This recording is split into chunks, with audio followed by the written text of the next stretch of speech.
pelihara jenggot, potong kumis. Bagi yang menganggap perintah ini mutlak, mereka bilang wajib jenggot panjang. Jenggot cukur haram. Padahal kalau diteliti hadis Bukhari juga yang sama, itu ternyata perintah itu perintah dalam rangka khaliful Yahud, itu kata Nabi dalam hadis Bukhari. Kon wong Islam harus tampil beda dengan orang Yahudi, aja podo. Saat itu Yahudi punya kecenderungan kumis panjang, jenggot dipotong. You harus beda.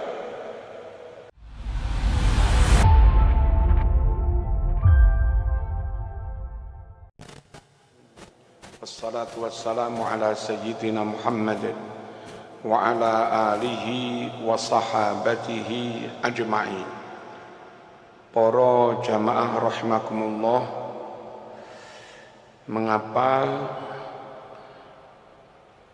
ulama-ulama kita menghimbau, membimbing supaya kita yang awam ini tidak langsung memahami Quran hadis sendiri, tidak langsung mengistinbat, menyimpulkan hukum sendiri langsung dari Quran hadis, tapi dalam hal memegangi Al-Quran dan hadis harus mengikuti bimbingan cara memahami dan hasil kesimpulan yang dilakukan oleh para ulama.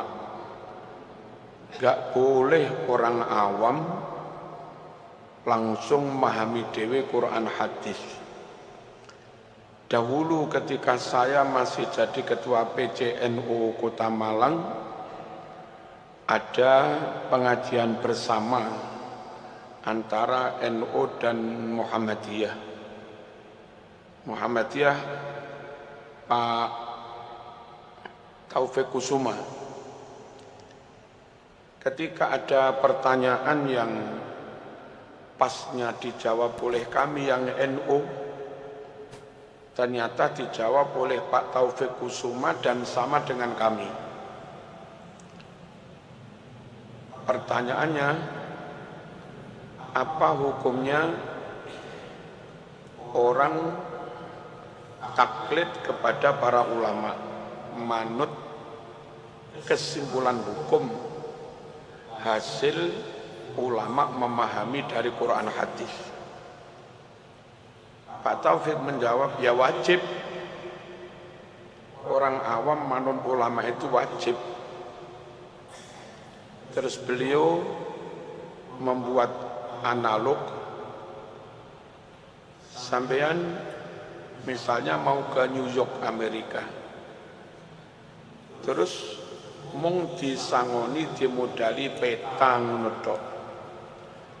Neng kono gak ono sing jemput blas, gak ono guide, gak ono penunjuk jalan. Kira-kira lancar napa tolah-toleh bingung ning kono. Meskipun sudah berbekal peta, ternyata orang yang awam tentang New York, awam tentang Amerika, sanggup petunjuk peta tok itu belum cukup. Tetap harus ada yang menjemput, tetap harus ada guide penunjuk jalan. Nggih napa nggih? Nanti yang guide-nya, mana mas alamatnya? Ini loh petanya. Memang orang apal, wah ini gak perlu repot-repot jauh ke sana. Daripada dewek numpak taksi muter kono, ayo mlaku sik rono 200 meter. Ku nemu kendaraan kono malah cedek mas. Begitu enaknya le ono pembimbing, ono guide nih. Paham napa mboten?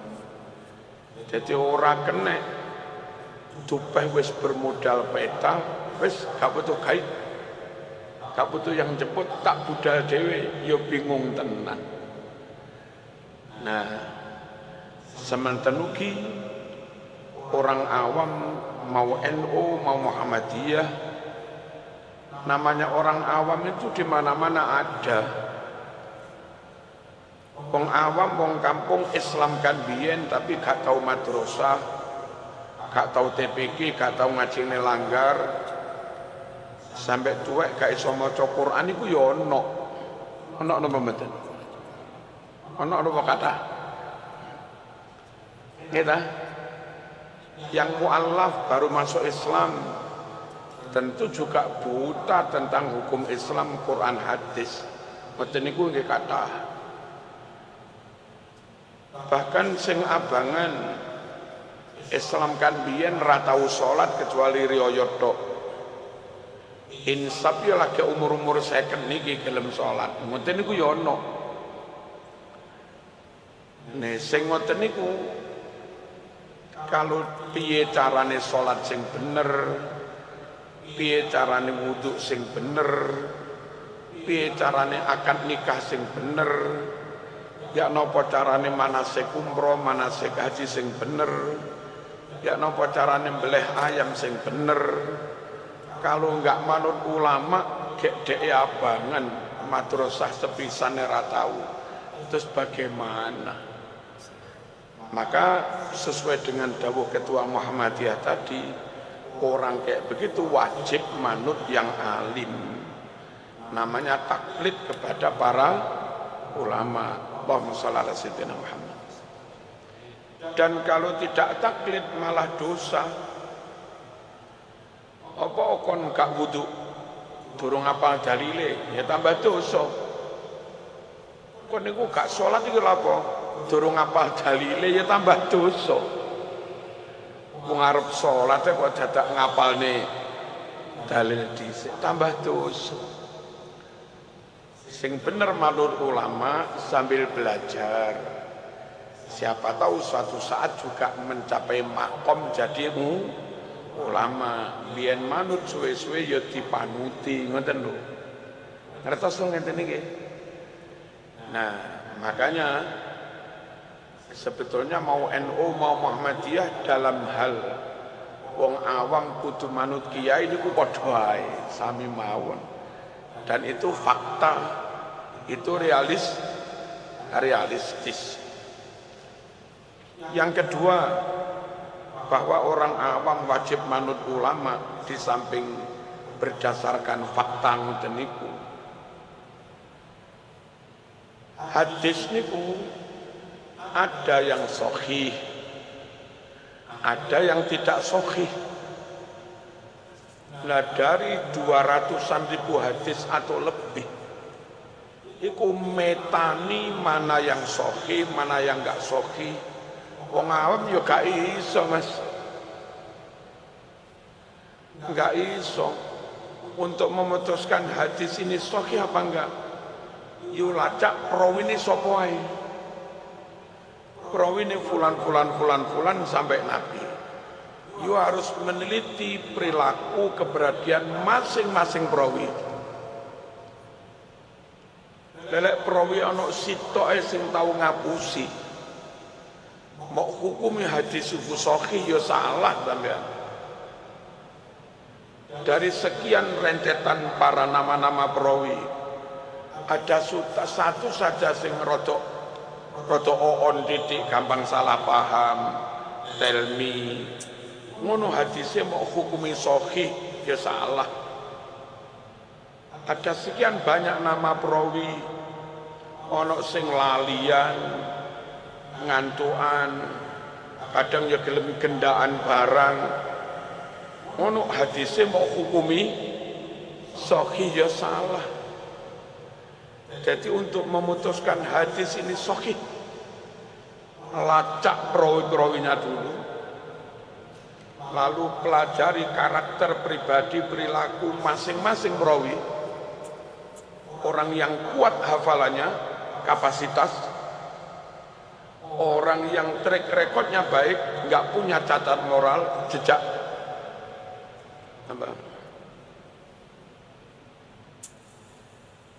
Ya jejak digital lah sekarang.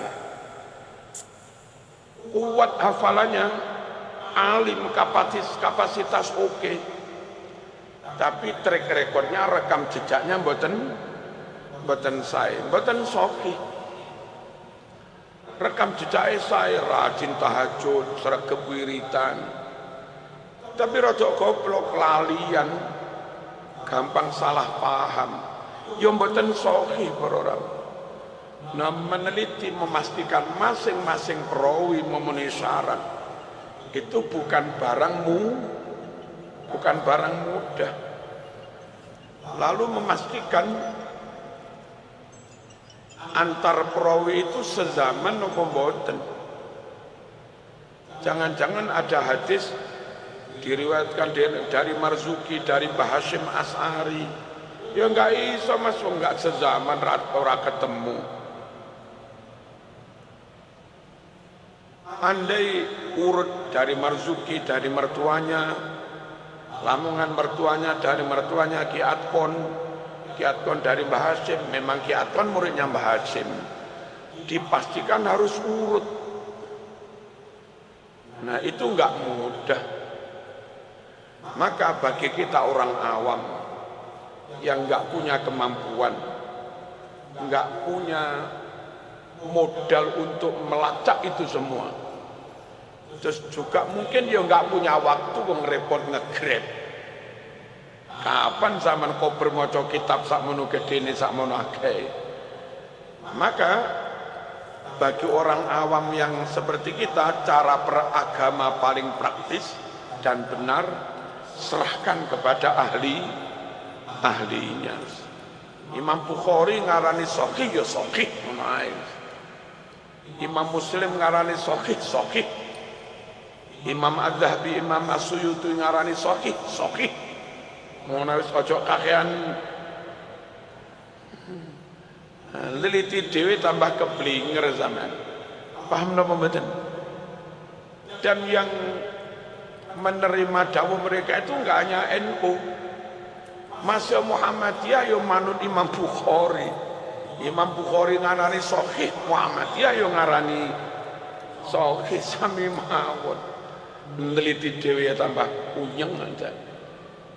Paham dan jadi harus manut ulama, karena sekedar memastikan hadis ini sahih apa enggak itu enggak mudah. Lalu setelah hadis itu ini sahih ini enggak sahih, itu enggak bisa serta-merta yang enggak sahih itu dibuang.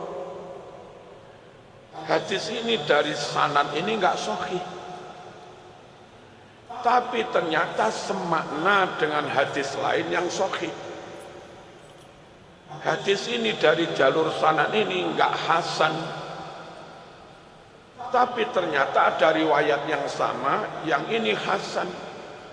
Maka yang dhaif ini naik tingkat menjadi hasan li ghairi. Ada hadis itu kuat karena dia memang kuat, itu namanya hasan li dzati. Ada kalanya hadis itu lemah, tapi ada riwayat lain yang sama dan kuat, maka yang lemah itu juga terangkat menjadi kuat, namanya hasan li ghairi. Udah milah-milih sebelum benar-benar enggak dipakai, itu ya enggak mudah bororawuh. Imam Hakim nguluroni hadis-hadis yang dhaif, di pilih-pilih maneh sapa ngerti sik ana sing sahih. Iku sik nemu kitab kandel dikumpulne jenenge Al-Mustadrak. Beberapa hadis yang Imam Muslim sudah nganggep enggak sahih, Imam Bukhari nganggep enggak sahih, sik diteliti maneh. Ternyata ada riwayat lain pendukung. Malih Imam Hakim ngarani sahih. Lalu setelah clear ketemu hadis ini sahih atau hasan li dzatihi atau hasan li ghairi, oke pakai dalil semua, enggak serta-merta selesai lalu sampean anggap no problem, masih banyak problem. Ada kemungkinan hadis itu mansukh, sudah dihapus pemberlakuan hukumnya oleh dalil lain. Maka begitu nemu hadis sahih, nggak bisa orang langsung berfatwa berdasar hadis ini haram, itu nggak bisa. Dia harus pastikan dulu hadis itu dinasakh oleh dalil lain apa tidak. Iku meneliti mana ya sak punyengan mas, sak penggawean, zaman ngegrepo ae wis. Gak usah ngurusi ngene-ngene, pusing-pusing wis lah. Paham kan ngeten iki? Aja petutak-petutuk kaya pinter tibae. Tibae gak entos tenan. Wong gak ngerti permasalahan. Lalu setelah clear hadis itu tidak dinasakh, masih ada kemungkinan hadis itu mubham, maknanya nggak jelas, mustarok, ambigu, bias, bisa timbul penafsiran lain. Ya, antar orang penafsirannya beda. Pastikan dikaitkan dengan ayat Quran, hadis, keterangan dari sahabat. Iki sakjane hadis iki maknane piye? Kalau ada hadis yang mubham, ayat yang mubham, pastikan cari penjelasannya dari sahabat, dari hadis lain. Dan itu juga enggak mudah. Cari mana yang mubham, mana yang mubayyan. Lalu hadis ini mutlak apa enggak? Karena ada kalanya lafadznya mutlak, ternyata muqayyad. Contoh, a'ful liha wa qassus syawarib. Pelihara jenggot, potong kumis. Bagi yang menganggap perintah ini mutlak, mereka bilang wajib jenggot panjang. Jenggot cukur haram. Padahal kalau diteliti hadis Bukhari juga yang sama, itu ternyata perintah itu perintah dalam rangka khaliful yahud, itu kata Nabi dalam hadis Bukhari. Kon wong Islam harus tampil beda dengan orang Yahudi, aja podo. Saat itu Yahudi punya kecenderungan kumis panjang, jenggot dipotong.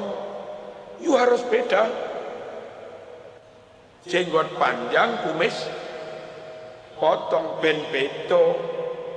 Hari ini yang namanya kumis panjang potong jenggot tidak lagi menjadi ciri khasnya Yahudi. Salman Rushdie, pengarang Satanic Verses, itu jenggoten.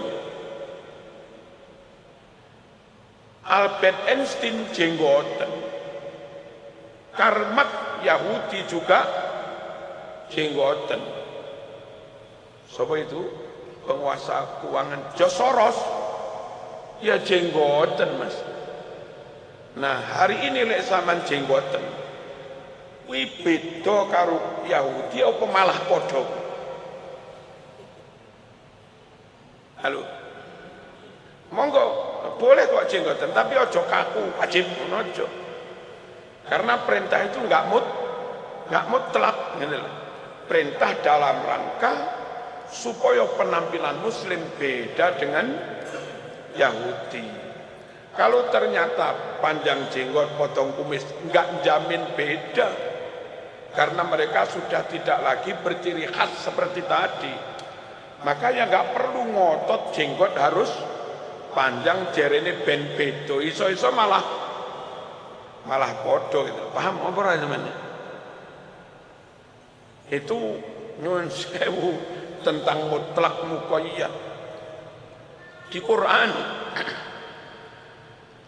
wa rabaibukumul lati fi hujurikum min nisaikumul lati dakhaltum bihin. Haram menikahi anak tiri. Yang anak tiri itu kamu pelihara serumah dengan kamu.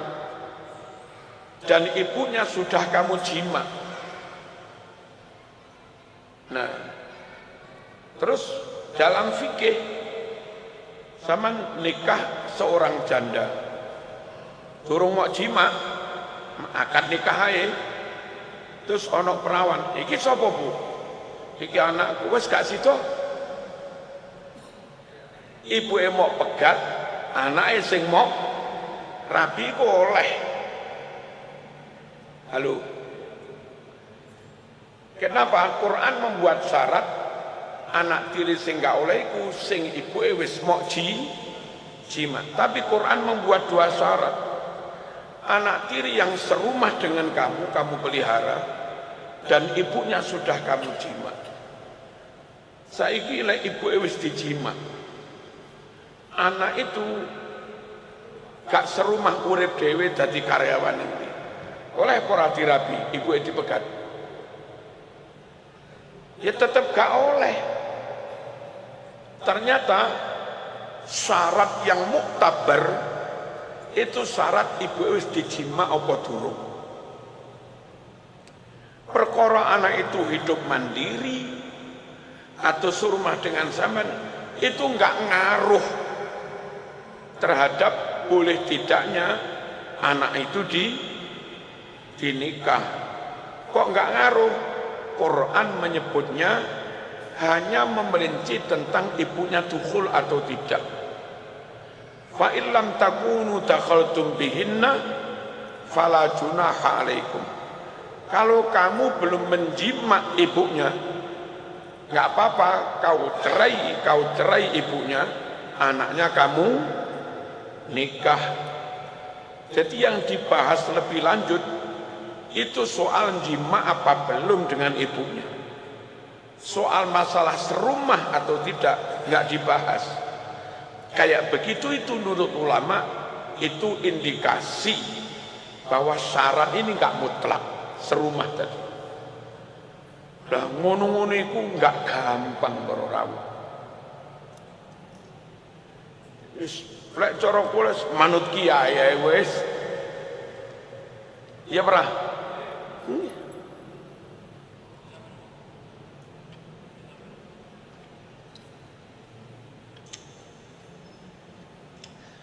Terus nanti ada lafaz-lafaz yang umum. Wahai para manusia. Umum kayak seluruh manusia. Ternyata yang dimaksud dari ayat itu hanya beberapa orang.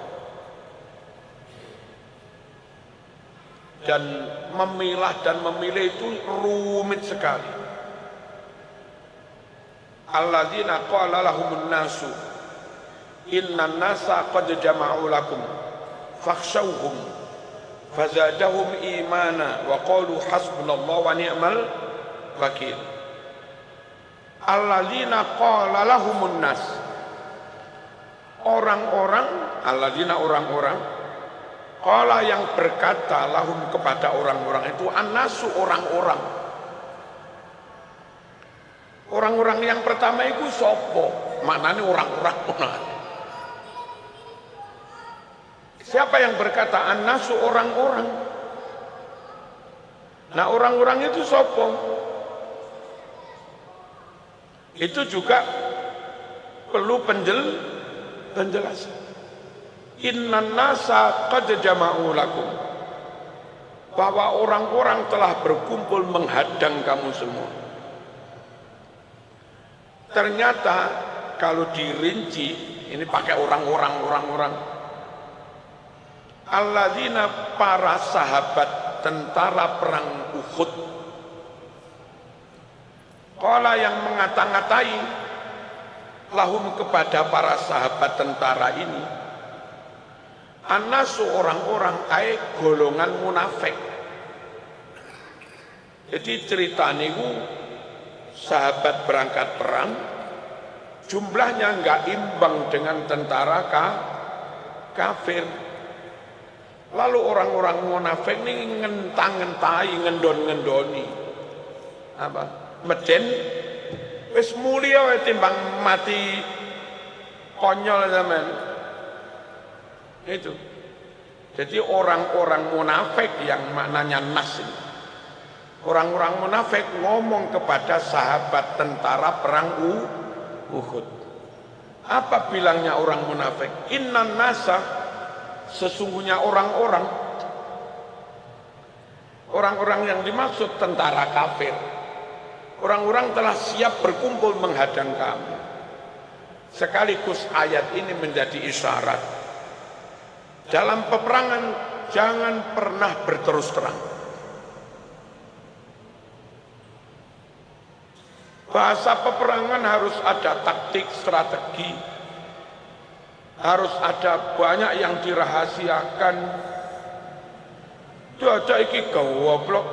Di mana tentara muslim? Oh di situ loh, sembunyi situ. Ya mata kabeh mas. Disimpan di mana persenjataan amunisi? Situ loh. Cek bodoh nih. Quran memberi isyarat. Perangnya ngono kuwi ojo vulgar.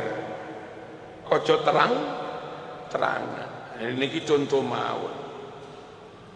Bahwa kadang lafaz itu umum orang-orang.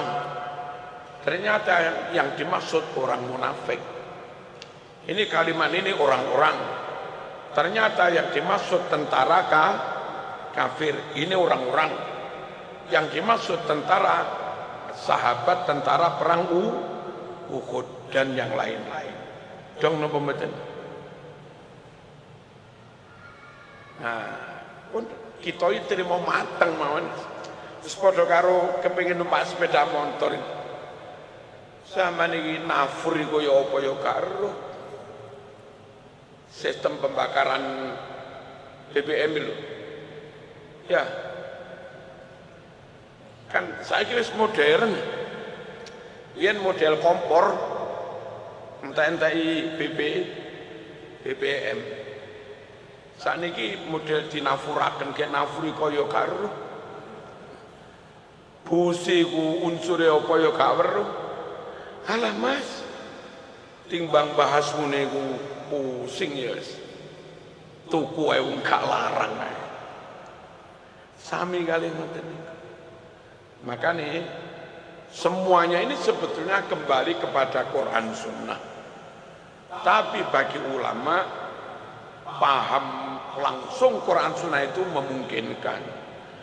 Bagi yang awam mengikuti Quran Sunnah dengan tetap derek bimbingannya para ulama.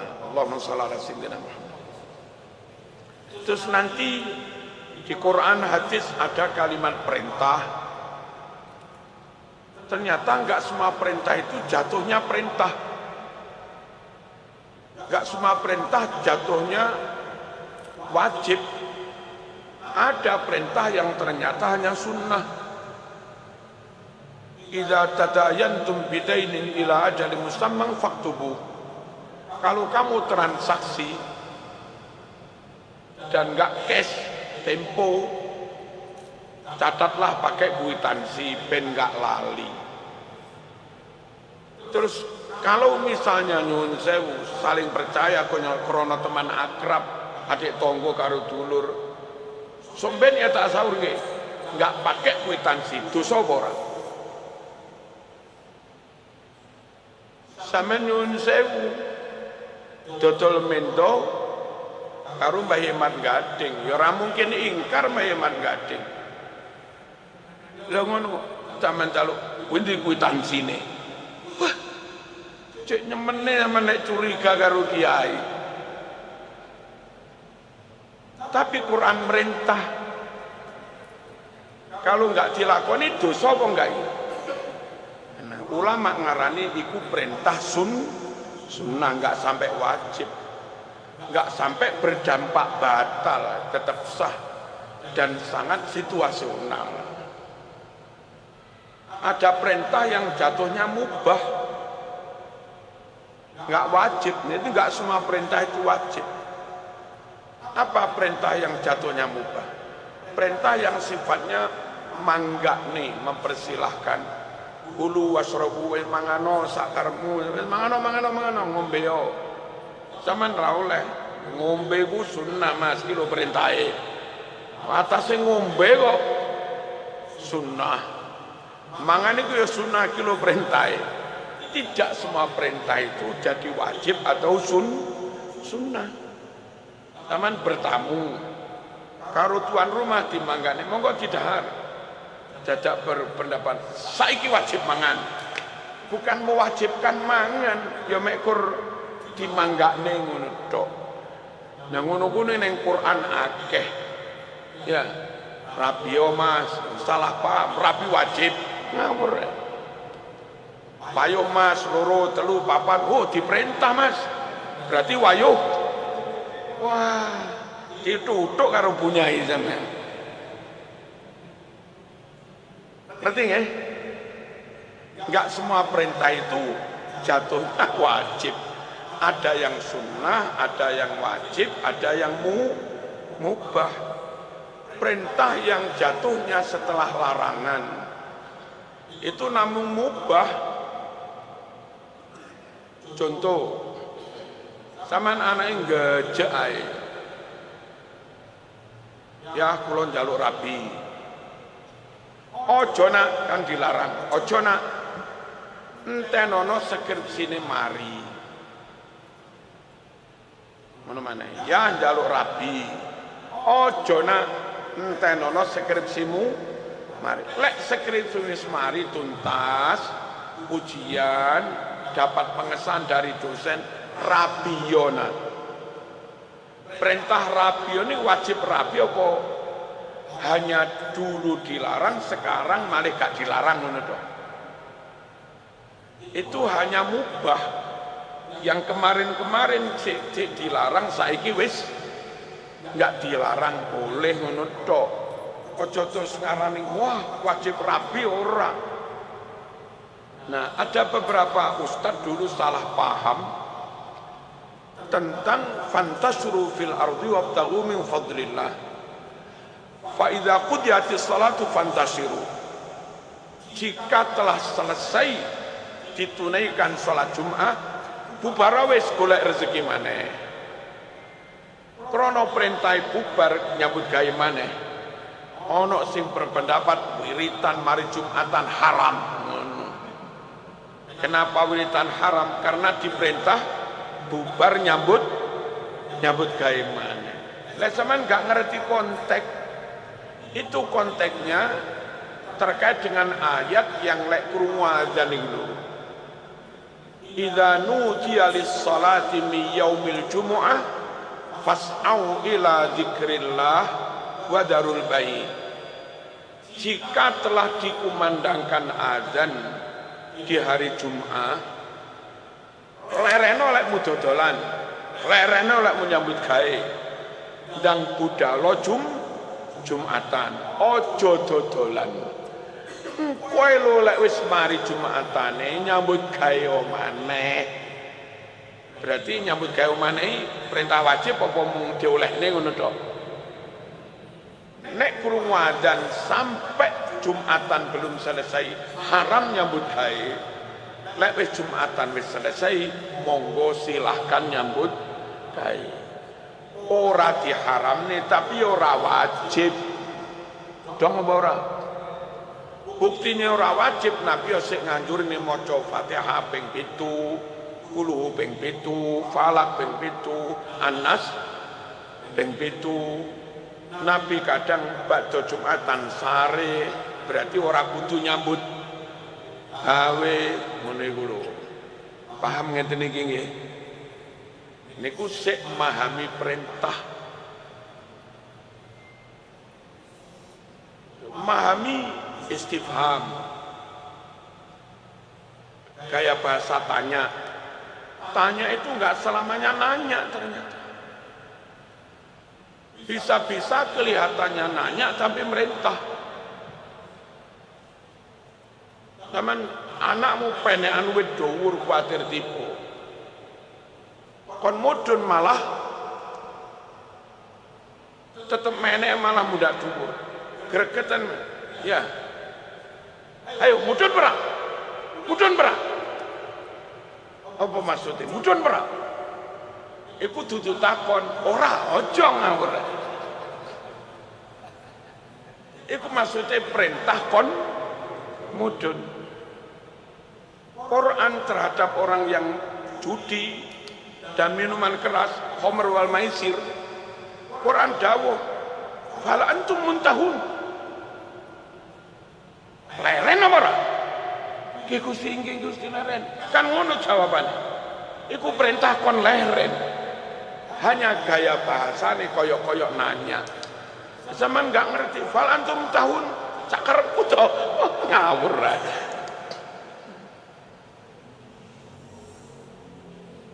Ngerti nggih? Kadang ketorone istifham nanya, tapi sebetulnya nyuwun sewu ngremehne menghina, ngenyek. Ono wong lanang, ya, tapi jereh, weden, sudah tahu ini hak ini batil, nggak berani berkata dia. Sudah tahu ada kemungkaran, tidak, gak wani melawan kemungkaran. Akhirnya tak kandang. Kok ini lanang tak wedok sih? Apa maksudnya? Ngenyek kan, nyindir kan? Lalu kalau mau jawab, pesuruh lanang saya takon. Gak entos ini. Lah ngono-ngono ikut. Teng Quran, teng hadis kadang wonten gaya bahasa ngeten. Dan masih banyak lagi para rawuh. Allahumma shalli ala sayyidina Muhammad. Terus ada juga perintah jatuhnya haram. Perintah jatuhnya haram. Dilarang. Sama ngotot, "Boe kula pengen rapi neh." Ojo mas, anak-anak itu sih butuh biaya macam-macam. Ngono mana? Boe kula pengen rapine. Sok ben ngono boe kula pengen rapine. Mangkel bojo. Rapi wis. Rapi wis. Iku tetep ngelarang apa ngongkon? Ayo. Udah lo lek wani. Tetap merintah apa ngelarang? Perintah dengan bahasa keras, dengan marah disertai ancaman, itu jatuhnya haram.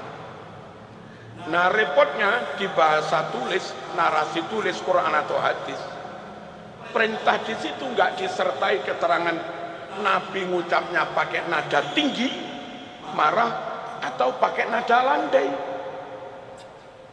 Itu kalau orang nggak manut ulama, nggak baca asbabun nuzulnya, nggak ngerti konteks itu, Nabi menyebutnya pakai nada tinggi marah, berarti jatuhnya larangan. Lah dia literal aja, diperintah ini mas, kan konyol ini. Paham orang ini? Allahumma shalli ala sayyidina. Kapan-kapan sambung malih. Pokok inti nih dewek wis ojo kakean pola wis. Sing bakul bakso ya bakul bakso. Pak Musiran sing tengene konstruksi muga-muga sugih ngene. Rezekine kathah wae sehat panjang umur ngono ae wis. Soal agama wis manut kiai ae. Sing ning pasar, sing dodol kerupuk ya dodol kerupuk ngono wis. Ayo masing-masing ada di wilayahnya sendiri, nggak usah ambil wilayah orang lain. Kula mboten badhe nyuntik para rawuh, itu wilayah dokter. Lah tenan. Nggih. Sanes bagian kula. Kula ya mboten kira gawe pentol, Mas, gak iso, Mas. Bukan bidangnya. Kula nggih mboten kira jahit ngethoki kain arep nggih kelambi, Mas. Wis kula nggih ngeten iki kali pangeran diparingi bakat dilalah moco gampang paham, moco gampang apal, nggak lalian. Iku wis jatah teko pangeran. Kalau bakat potensi ini nggak kami syukuri, nggak kami jaga, nggak kami kembangkan, malah milih nyupir ya salah dulu. Saman sing bakat nyupir enak, lere nyupir apalan tafsir ya tambah nggak jadi dandan. Pun jarene Quran kul kullu ya'malu ala syakilati. Katakan biar masing-masing orang bekerja beramal sesuai dengan porsi proporsinya masing-masing. Niki mawon muga-muga barokah sedaya. Subhanakallahumma wa bihamdika asyhadu an la ilaha illa anta astaghfiruka wa atubu ilaik. Kula besok malam badhe isya ngaos teng Jambi niki badhe berangkat teng Jambi pakai darat, muga-muga iso mabur cepet pakai darat. Tak delok insyaallah 24 jam nyampe. Dene kurang 24 jam alhamdulillah, dene luwih titik dimaklumi. Wassalamualaikum warahmatullahi wabarakatuh.